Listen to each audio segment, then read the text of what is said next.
તમે જોઈ રહ્યા છો ગુજરાત પ્લસ ન્યૂઝ અને હું છું મમલ। સ્માર્ટ મીટરના મુદ્દે રાજ્યમાં રાજકીય ગરમાવો વધ્યો છે, ત્યારે સરકાર અને વિપક્ષ વચ્ચે આક્ષેપ પ્રતિ આક્ષેપોનો દોર પણ તેજ બન્યો છે। આમ આદમી પાર્ટીના ગુજરાત પ્રદેશ પ્રમુખ ઈશુદાન ગઢવીએ સ્માર્ટ મીટરના મુદ્દે સરકાર પર આકરા પ્રહારો કર્યા છે। એક વિડીયોના માધ્યમથી ઈશુદાન ગઢવીએ જણાવ્યું કે તેમણે અગાઉ જ કહ્યું હતું કે ભાજપ ફરી સત્તામાં આવશે તો સ્માર્ટ મીટર લગાવવાની પ્રક્રિયાને વેગ અપાશે। હવે શહેરોની સાથે સાથે ગામડાઓમાં પણ સ્માર્ટ મીટર લગાવવાની કામગીરી શરૂ છે। સાથે જ કહ્યું કે સરકાર દ્વારા સ્માર્ટ સ્કૂલ, સ્માર્ટ હોસ્પિટલ અને અન્ય સુવિધાઓની વાતો કરવામાં આવી હતી, પરંતુ હાલમાં લોકોના ઘરે સ્માર્ટ મીટર લગાવવાની કામગીરી શરૂ છે। તેમણે વધુમાં દાવો કર્યો છે કે સ્માર્ટ મીટરના મુદ્દે હવે માત્ર શહેરોમાં જ નહીં પરંતુ ગામડા વિસ્તારોમાં પણ વિરોધ માહોલ જોવા મળી રહ્યો છે। લોકો પોતાના વીજ બિલ અને સ્માર્ટ મીટરોની પ્રક્રિયાને લઈને ચિંતા વ્યક્ત કરી રહ્યા છે। તો આવો સાંભળીએ વધુમાં ઈશુદાન ગઢવી શું કહી રહ્યા છે। જય માતાજી, જય હિન્દ, જય જય ગરવી ગુજરાત।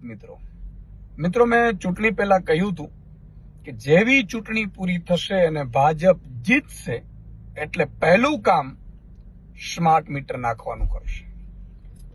અત્યારે શહેરોની સાથે સાથે ગામડાઓમાં પણ સ્માર્ટ મીટરો શરૂ કરી દેવામાં આવ્યા છે। ઘણી જગ્યાએથી વિરોધ થઈ રહ્યો છે, લોકો વિરોધ કરી રહ્યા છે સ્માર્ટ મીટરનો। તમે વિચાર કરો કે વાત કરી હતી સ્માર્ટ સ્કૂલ અને સ્માર્ટ હોસ્પિટલની, સ્માર્ટ મીટરની તો ક્યારે વાત જ નહોતી।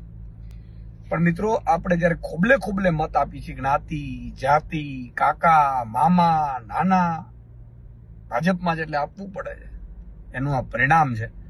અને હાલત જુઓ કે અત્યારે આપણા માટે આપણા જે વ્યક્તિઓ મત માંગવા આવ્યા હતા, મામા હોય, કાકા હોય, નાના હોય, ટિકિટ લઈને ધારાસભ્ય, સાંસદ બન્યા હોય, એ બોલવાની હિંમત સુધા નથી, તાકાત સુધા નથી।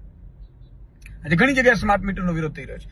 મિત્રો, સ્માર્ટ મીટર લગાડવું ફરજિયાત નથી। તમને બળજબરીપૂર્વક કરે તો એની વિરુદ્ધ તમે એને કહી શકો છો કે સ્માર્ટ મીટર મારે નથી લગાડવું, તો બળજબરીપૂર્વક નહીં લગાડી શકે। ઈશુદાન ગઢવીની વાતથી તમે કેટલા સહેમત છો, શું વિચારો છો, કોમેન્ટ કરીને મને જરૂરથી જણાવશો। અત્યારે માટે બસ આટલું જ। નમસ્કાર।